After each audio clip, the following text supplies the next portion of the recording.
The Confessions of Saint Augustine, Book 7, Chapter 2. It was enough for me, Lord, to oppose to those deceived deceivers and dumb praters, since your word sounded not out of them.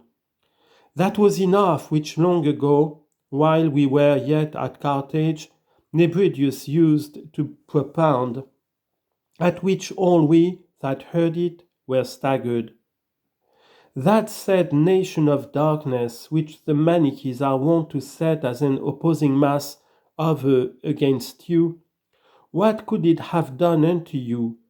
Had you refused to fight with it? For if they answered, it would have done you some hurt. Then should you be subject to injury and corruption. But if could do you no hurt, then was no reason brought for your fighting with it, and fighting in such wise as that a certain portion of member of thee, or offspring of your very substance, should he mingle with opposed powers and natures not created by you, and be by them so far corrupted and changed to the worse, as to be turned from happiness into misery, and need assistance, whereby it might be extricated and purified. And that this offspring of your substance was the soul, which being enthralled, defiled, corrupted, your word, free, pure, and whole, might relieve. That word itself being still corruptible, because it was of one and the same substance.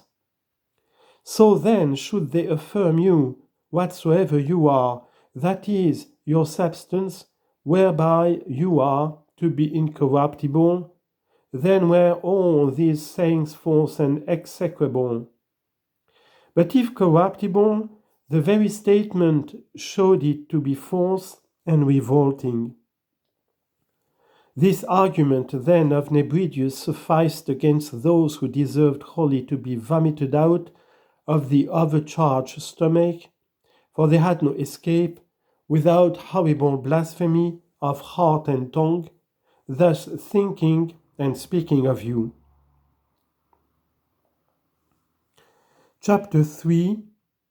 But I also as yet, although I held and was firmly persuaded that you, our Lord, the true God, who made not only our souls but our bodies, and not only our souls and bodies but all beings, and all things, were undefilable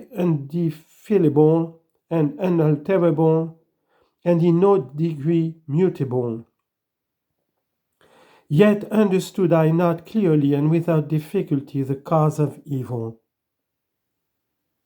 And yet whatever it were, I perceived it was in such wise to be sought out, as should not constrain me to believe the immutable God to be mutable, lest I should become that evil I was seeking out. I sought it out then, thus far free from anxiety, certain of the untruth of what this held, from whom I shrank with my whole heart. For I saw that through enquiring the origin of evil, they were filled with evil, in that they preferred to think that your substance did suffer ill than their own did commit it.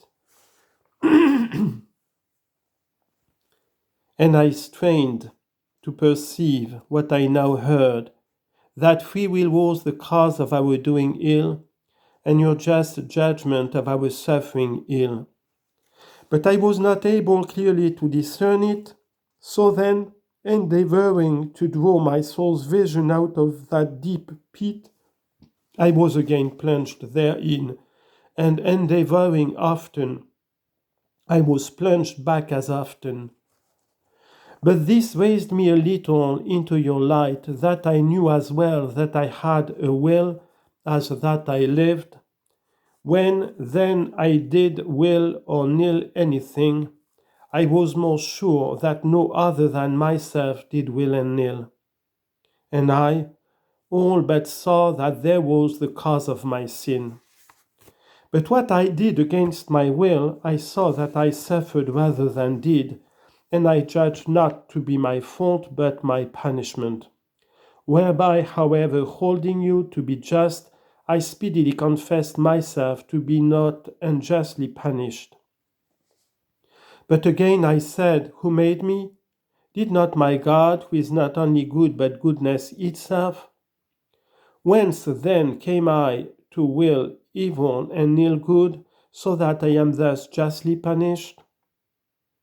Who set this in me, and ingrated into me this plant of bitterness, seeing I was wholly formed by my most sweet God? If the devil were the author, whence is that same devil?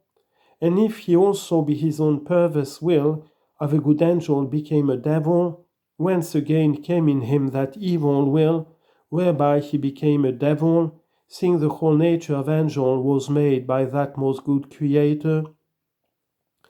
By these thoughts I was again sunk down and shocked, yet not brought down to that hell of error, where no man confesses unto you, to think rather that you do